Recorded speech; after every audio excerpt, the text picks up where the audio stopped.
All right, good evening, everyone. Just a few reminders before we get going. As a courtesy to your fellow media members, coaches, and student athletes, we ask that you please silence your cell phones and remember that videotaping the press conference on your cell phone is prohibited. We have 2 mic runners in the room. Please wait for the microphone to reach you before asking a question. When you get the microphone, please provide your name and media affiliation and who you are directing your question towards. If you are joining us on Zoom, please use the raised hand function. For questions, we will address questions in the room first and then take questions from Zoom if time permits.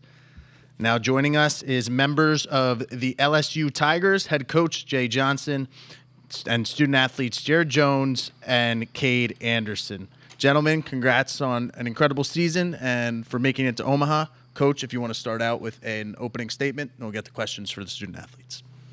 Yeah, great 2025 for our team and our program. I'm very proud of our team.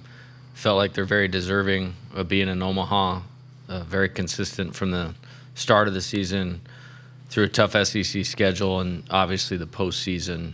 And it's as a coach, it's a pleasure to coach great players like Kade and Jared that also are exceptional people. And the common thread of the teams we've brought here has been that. And can't wait for Saturday night. Really excited. Great opponent. Should be a great night for college baseball, and we're honored to be here. Start with questions for the student athletes. Hunt Palmer with Guarantee Media. Jared, you've watched a lot of games and played in games in this ballpark, and they're played differently based on the weather. Do you pay any attention to that when you dig in park to park with the conditions and how you approach at-bat to at-bat? Yeah, absolutely. The biggest thing is going to be plate discipline, obviously. The strike zone is going to be the same no matter the weather conditions. And so for me, I'm just going to have to do a good job of controlling the zone. And then just, based off of how the wind's playing, obviously hard and low line drives are going to do, best for me. Just keep me in a good tight swing regardless of the weather. Home runs will be home runs. Line drives are line drives. So just kind of staying in a good swing on good pitches in the zone.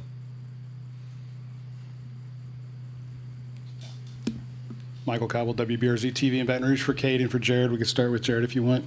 Just could you guys saw what last year's team looked like and how it was built, and then you saw the work that Jay and the staff did to kind of assemble this team. Can you speak to the job that they did of getting the right pieces, the complementary pieces that you need to get to Omaha and potentially win here? Yeah, I think he did a great job. Obviously we lost a good bit of guys the last 2 years to the draft, and then the way college baseball is, guys are transferring in and out. And I think we have a good blend of guys who have been here for 3 years and who have proven themselves at other places and transferred in, and then freshmen who, are probably the best high school players to come out of their high school. So it's just been a good blend of all 3 kind of types of players on this team. And then coaches have done a great job of kind of making sure we are all bought into one plan and being tough and together. Yeah, I think it starts with the leaders on our team, and Jared and Josh have helped a lot. Kind of just laying the foundation for this is what is expected, and when you play at LSU, this is why you're supposed to come here and win. I think that's one thing that Josh and Jared do a good job of, and once again, Coach Johnson does a really good job of recruiting the right guys, and that was something that I think we all try to continue to maintain is just a healthy locker room. Lawrence Price with TNT Sports. Kade, you and Anthony have not only been a 1-2 punch, but a 1A, 1B. Can you talk about your relationship with him, how you all have made each other better, and even just the confidence it brings in a field like the Men's College World Series?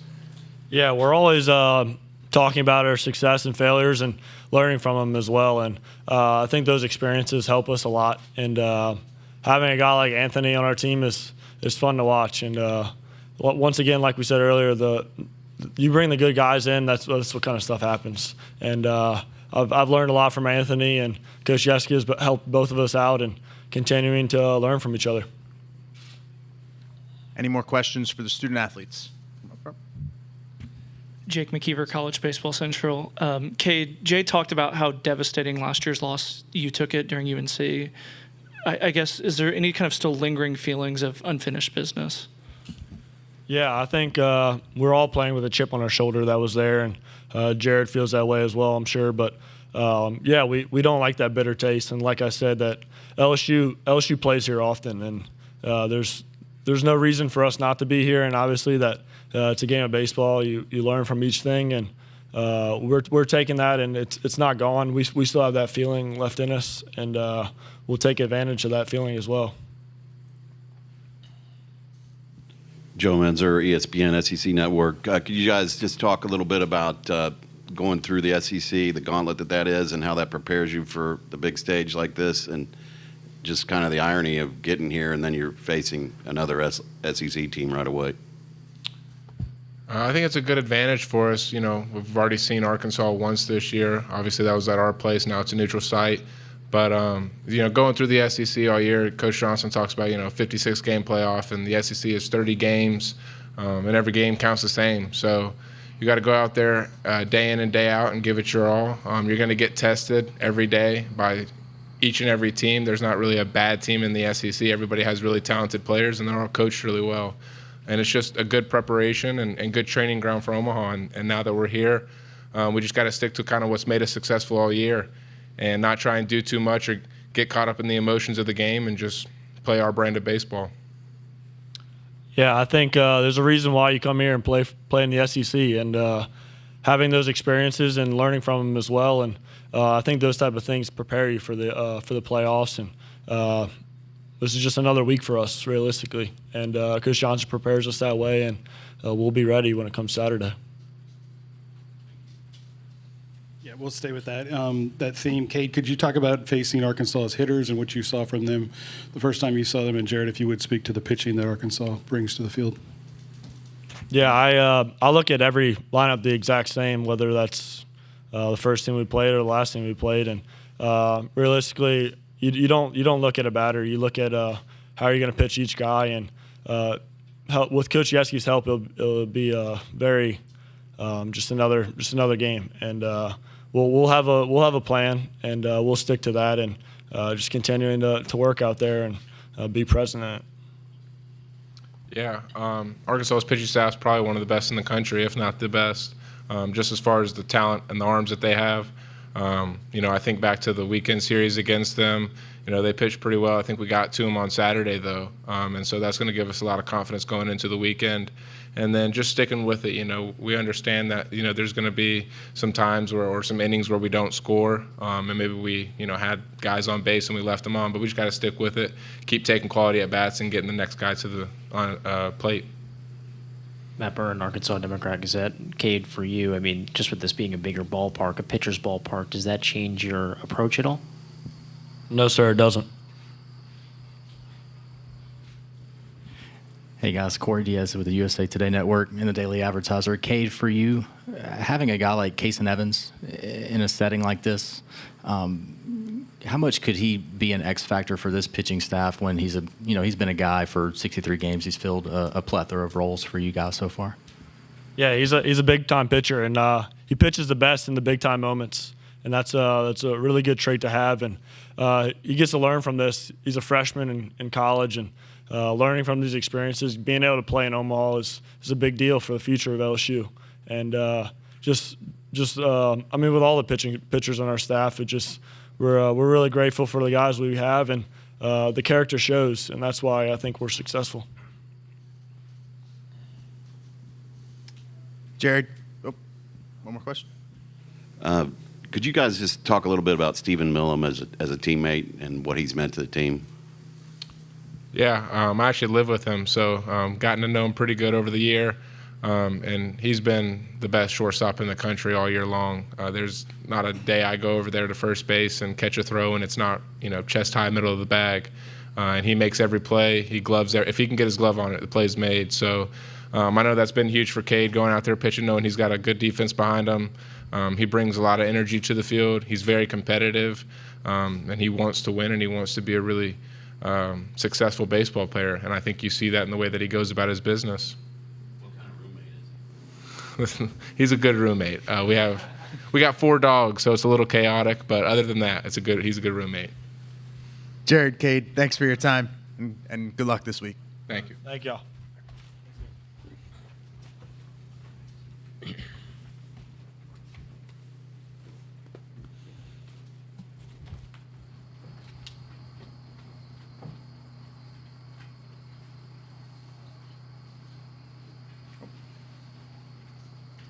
Now we'll open it up to questions for Coach.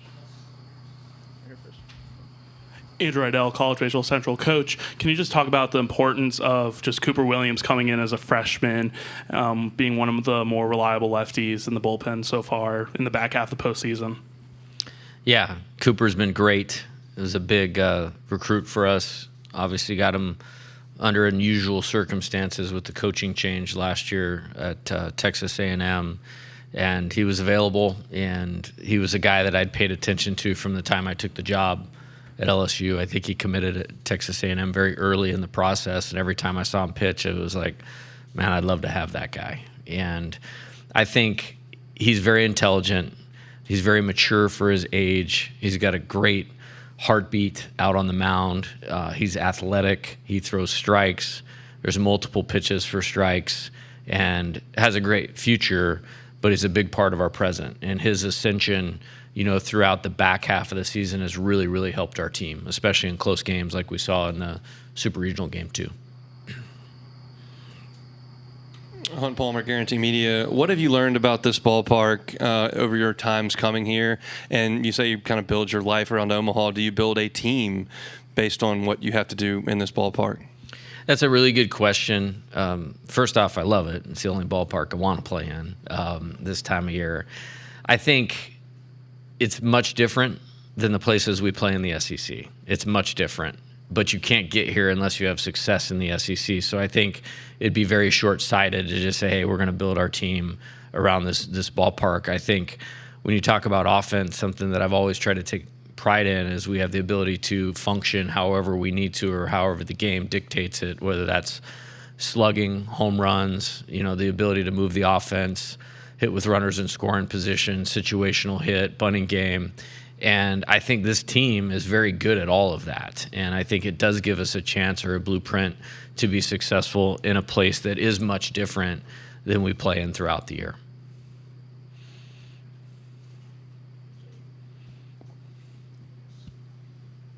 Says it's on. Okay, there it goes. Sorry about that. Corey Diaz with the USA Today Network and the Daily Advertiser. I wanted to ask you about Kase Evans as well. In a setting like this, where you could play multiple games in a very short period of time, just how's he able to sort of be a bridge guy for this pitching staff, and he's just been so versatile for you guys all year long? Yeah, he's awesome. And much as I said with Cooper, he's very intelligent. He is very mature for his age. And you guys don't see any of this, but when you're in those recruiting battles, if you will, when one's going to tip the scales. And then with the freshman, you got to get him through the professional draft. And when both of those things happened, the commitment to LSU and getting him through the draft, I knew that was a big win for the Tigers. And he's obviously has all the physical talent in the world, but the mental disposition, the makeup, the pitchability, we can really do anything that this team needs with Kase, and he's really answered the bell. If there's a freshman pitcher across the country that has done better than him this year, I'd like to see who that is, because he's had a terrific season and he's built for success here. Joe Menzer, ESPN and SEC Network. You've been here now 4 times. Obviously, winning the championship is the goal, but what's so special about the whole experience, and how do you kind of keep the kids from not getting overwhelmed by it? Yeah, that's a good question, and something that we definitely have talked about and paid attention to, because there's only 8 of those guys that were on the national championship team in 2023 that are still here. So, and I actually don't think that's a small number in the current landscape, but most of our team, this is their first time here. I think it's just being mature and being professional. And I want them to enjoy themselves. One of the coolest parts is when you land the plane and then you drive right over here and you walk in and they walk out, and just seeing them smile, and there's been a lot of blood, sweat, and tears put in the bucket to be here. I want them to enjoy that. And then, we go right over to Creighton and train. Like, we need to be locked in on what we're doing for 90 minutes over there, and then go to a steakhouse last night, enjoy being there. That's one of our things in the postseason. You advance to the next round, we go eat a steak. And so that was the deal for last night. And then, you come to the practice and the training day, and there's kids wanting autographs and people in the stadium, and there's a palpable buzz. Like, I want them to feel that. They earned that. And then just have the maturity to shift to preparation and execution at the right time. And I'm confident that we can do that.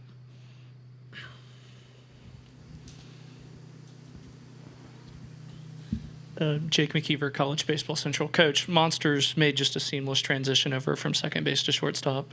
Was that always the plan, or is that something that he kind of took the next step to move over there? Yeah, it was an interesting dynamic, actually, because we were looking at it hard in the fall, and right about the time we were going to really go for it and go like, this is what we're doing for 3 weeks, he actually got really sick and missed the last 3 weeks of the fall. So I actually didn't get the look that I wanted to say this is what we were going to do and stamp it. And then it was going to be, you're going to go to the left side. We wanted to move Danny to second base because I thought that was best for him and best for our team. And then it was going to be a shortstop, third base thing with Michael. And, probably about 10 days into scrimmages in the spring, I made up my mind that that's what we were going to do. And he has had the best defensive season of any shortstop that I've ever coached. I think he only has 4 errors. One of them was in game 1 of the Super Regional, and he didn't make the play. It was almost like kind of weird because he has been so good and has really, really lifted our team. And you heard Kade talking about the confidence he has in the defense. A lot of that starts with Steven at shortstop. Coach, Lawrence Price with TNT Sports. Can you go back to Kade and Anthony, and how important is it to have 2 guys you can hang your hat on at this stage, but then also the differences in the 2 that make them great as well? Yes, it's made me very happy, to have 2 pitchers of that caliber. And there's a lot of reasons our team is here playing as one of the last 8 and in the College World Series. And it starts with Kade and Anthony and their performance. I'd say they're far more similar than different. They both have exceptional pitchability with 4 pitches that they throw for a strike. If they're off a little bit, they have something that they can go to remain competitive and get zeros on the board. In terms of differences, the only one is, I really don't have one because it's the trust, the competitiveness, the pitchability, the support for each other. I think you heard Kade speak very, very well about that. They both give us the greatest chance to win, and I am so confident and so comfortable with both of them, and it's given us a lot of flexibility, particularly in the postseason, from the SEC tournament to the regionals of what we can do. And it's been great, and I'm proud of both of them, and they're both going to make a Major League Baseball team very happy here very soon. Jay, you've spoken to it before about knowing that you needed to add pitching to this team, I guess, but to see the payoff and the way you guys constructed this team, I guess, what are you most proud of and the efforts and what you did to get them here? Yeah, I appreciate that question. When I came here from Arizona, you were going to have Dylan Cruz for 2 years. That was a massive appeal for taking this job. But we had a lot of work to do of constructing a College World Series or national championship caliber pitching staff. And I feel like we've had that for the last 3 years. And it does take a lot. When a Kase Evans is visiting your 5 biggest competitors that are at the headline of the front line of the sport, and you have to find a way to get them to say LSU's the spot, that's really competitive. Chase Shores was committed somewhere else and then ended up committing to us. And then you get him on campus, you get him through the draft. He's guns blazing for 19 innings as a freshman and then has Tommy John. Like, that's a thunderbolt because it was so hard to get him in the first place. So I'm very proud of that. And I think there's a lot of reasons for that. I think we're at the forefront of developing pitching in college baseball. And if you look over the last 3 years in terms of draft picks, statistics, national championship, back in Omaha, you can't argue that. There's no better place for a pitcher in the entire country to come right now and develop to be a major leaguer than LSU. Scott Rappley with The Advocate. You've shown remarkable concentration to answer questions with that thumping going on. you in Arkansas, or like a lot of schools, you get guys who can throw 100 miles an hour, over 100 miles an hour, and yet hitters aren't completely overwhelmed. In this tug of war between the proliferation of guys who can throw it really hard and offense, what is allowing your hitters to still be able to hold their own? Yeah, that's a great question. I think the only reason you actually have a chance, or we have a chance, or Arkansas has a chance to do that is two things. Number one, we both have talented players on the position player side of things. And then number two, I don't want to say immune to it, but you kind of get accustomed to seeing this elite pitching. And the more you see something, the more you get a little more comfortable with it. I don't know if comfortable is the word I would use, but I think it's the beauty of playing in our league, which is really tough at times, but you get to the postseason and there's really nothing that you have not seen. And when you feel prepared, you can kind of lay it all out there and feel good about your opportunity to be successful. And they're very talented on the mound. As good a constructed pitching staff as I've probably seen in my time in college baseball, in terms of starters, relievers, arm strength, out pitches, pitchability, the whole deal. And I think they would probably say the same about us. And I think it'll make for a great game on Saturday night.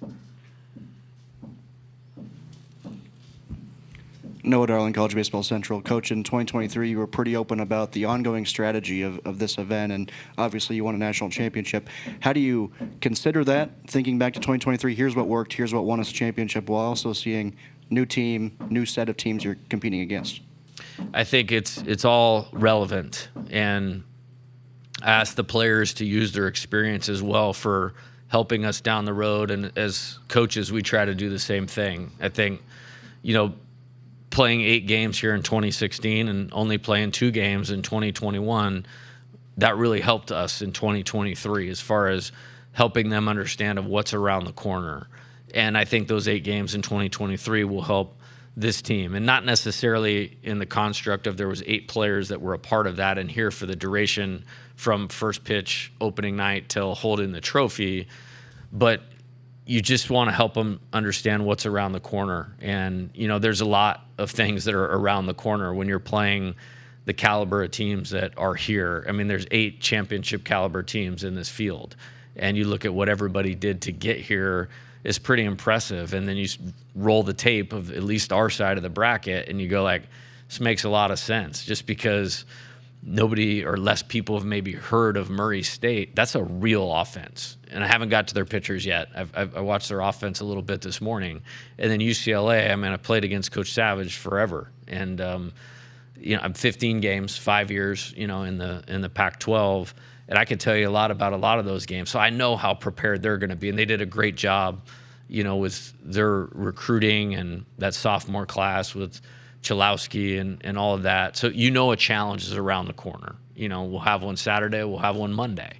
And then you just try to take it a pitch at a time and not get too far ahead of yourself. Matt Byrne, ADG. As Omaha goes back to a double elimination format, and that could put a strain on innings, how does that affect your strategy with respect to your starters, 2 guys that have proven that they can go really far? Yeah, I think it's different. I think, which side of the bracket you're on is different. And it's kind of condensed down because you don't have those 1-1 games where you get it the extra day off anymore. If you're on our side of the bracket and you lose one of the first 2, there's no more days off and you play straight through. I think, and kind of going back to that previous question, playing 4 days in a row in 23, Monday, Tuesday, Wednesday, Thursday, you have to be on everything in terms of rest, recovery, how you set your pitching, matching up. And I do feel like our staff, we've developed enough depth that, 1 loss is not a death sentence for us because we can, go into the well and have guys that have started and come out of the bullpen and all of those types of things. I made this comment the other day. I would love to try this thing through the winner's bracket once. That would be awesome. But I feel like our team's built for anything. Chessa Boucher with NBC 33 in Baton Rouge. Coach, the 2023 team had a ton of stars, Tommy White, Paul Skeens, Derek. This team doesn't seem to have as many stars, but it seems like their selflessness is what has really made them successful this year. Is that how you see it? I would agree with you on one front and disagree with you on another. I would agree with you on the selfless piece. Our motto for the year has been toughen together and team over me. And they have totally exemplified that through every stretch. There's so many guys that have not only accepted roles, but have embraced the roles that they have and have excelled in those, even if it's not exactly what they want. I think, in relative to the superstar piece, we're going to have 2 pitchers drafted in the first 40 picks of the draft, and that those are superstars. Derek Carriel is a superstar. You just might not think of it because he's a freshman that way. Kase Evans is a superstar. William Schmidt is going to be a superstar. Kade Anderson is going to be a superstar. Danny Dickinson is a superstar. He just played at Utah Valley. He didn't have maybe the volume of time at LSU where the fans knew his name and all that, but I think he's a major league player, so Chris Stanfield, what a season he's had. And so I'm very bullish on the talent on our team. I think it's been a little bit different style of baseball. This maybe not as in your face as hitting 156 homers as that team did or something like that. But I think we have a lot of high-end players that have done that selfless part very, very well. Coach, I just wanted to ask, especially with the freshman arms and then obviously Curriel, John Pearson, some freshman bats, have there been any pressure of trying to get them in, especially in the new landscape of the transfer portal where guys feel kind of timid where, I'm a 5-star prospect and I didn't get these at-bats, then I'm gone? LSU is not for everybody, but I believe we have 7 here, 7 freshmen, and 7 on the 27-man roster. And it is for those 7. And John Pearson, has 20 at-bats, I think, on the season. He has more than that, plate appearances, but walks, hit by pitches. And I think he's going to be a great hitter here. I think he's a middle-of-the-order hitter on a team that's capable of coming back here. And I think as far as, teams in our league go, it's kind of a dying breed of guys getting out there. But, we've run one out in the leadoff spot most of the season. Kaysen has started games in the SEC. He's closed games. William, has 40 innings or something like that on the season. Maverick Rizzi leads our team in appearances. We went to Cooper Williams in a super regional for 2 2/3 to get to Omaha. It's a pretty special group, and I think it's the makeup piece of that. I will never make a decision of what's best for a team worried about losing a player. That would be undermining that team over me and that tough and together piece. We just got the right guys, and I'm really proud of it too because it was a long recruiting window. It's kind of under that old model of, I've known Derek since he was in 7th grade, and it's we were hugging mom and dad on the field the other night. We're going to Omaha. It's it's about time, 5.5 years later. So. Jay, your assistant coach, Josh Jordan, is being linked with an open job. I guess just how do you navigate that? Because I'm sure you want what's best for him, but you also understand the moment that you're in. Yeah, I think if anybody's qualified to talk about this, it's me. With having really good assistant coaches and programs should talk to Josh. He's one of the best in the country. I would support him for anything because he's done a lot for me. He's one of the best, if not the best, assistant coach I've ever had. And he's certainly capable of being a head coach and running his own program. And for me, obviously I want to keep him because he's really good at what he does, and he makes me a better head coach because he's quality, how quality he does his work. As far as the Omaha thing, that's just about being a man, and compartmentalizing those things. And I have no questions about our staff and their ability to prepare with other things going on. The transfer portal thing is it's a distraction as well, but I expect them to be able to execute what they need to do in that space and have our team ready to play and have their areas locked up. And I think how we're designed, as a staff helps in that regard too, because I do so much of, the game management and the offense and strategy, and Coach Yeski calls the pitches. We're lined up good, and I'm happy for Coach Jordan that people are recognizing the work that he's put in, and I hope our people at LSU recognize it too because I want to keep him. We're going to take one more question from the back. Coach, with Kase Evans, do you have to communicate with him more, just given the flexibility of his role, where there's 1 week he's not pitching, there's another week where he's starting, another week where he's just coming out of the bullpen? Does that require just an extra level of communication with him? Well, he's one of the best pitchers I've ever recruited, and so I love communicating with him. I think every situation's different. I think last weekend, the super regional, managing a super regional and managing the pitching staff is very unique. It's like when you get to the end of the regional, you want to win the game at hand and in front of you, but you also have to have a plan for Game 7 of the regional, Game 3 of the super regional. And so I had a plan going into that game. What was the threshold where we would put him in to finish it to get here? But we had a big enough lead. And then I took advantage of, he obviously threw 100 pitches on Monday night in Game 7. That was Sunday night. I felt like it would benefit him for this opportunity not having to use him. And I think we saw a similar thing we didn't have to use him in the SEC tournament. He probably would have pitched the championship game had we advanced. But that rest from the end of the regular season to the regional paid off in one of the most important performances we've had on the mound. So he'll be ready to roll, and the makeup and the toughness and the ability to adapt and athleticism, all those things, like he'll be ready to go, and I feel like he'd be in a great spot. That'll conclude our press conferences today. Coach, thanks for joining us, and good luck this week, and thanks to all the media members that were with us all today. Have a good evening, everybody.